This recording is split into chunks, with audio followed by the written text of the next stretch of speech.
Guys, I just wanted to spend a minute or two just explaining what this gizmo is all about. There is no quiz, there's no lesson info at the end. You're just going to kind of click through the levels and do some practice.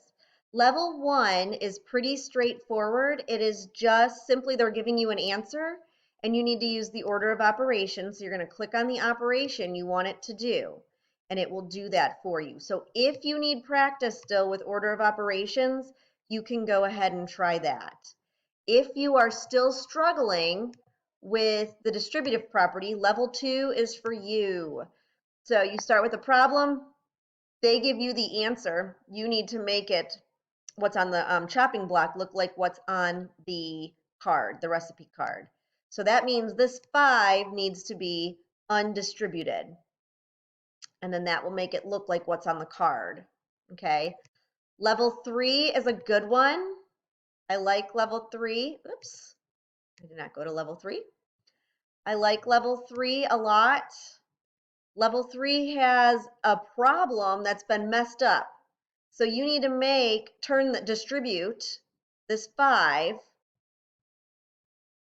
to make to show what's missing on the card. So you would show that you would then multiply here.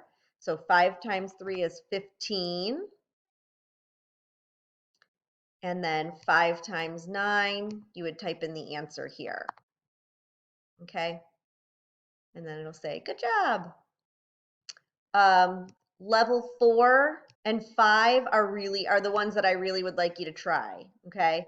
So level 4 gives you 2 plates and some expressions, and you need to move the first expression to any plate, and then you look at this one and say, will this expression equal what's on the plate? If so, you put it there. If not, you put it on a different plate. So we're going to put the equivalent expressions on plates together.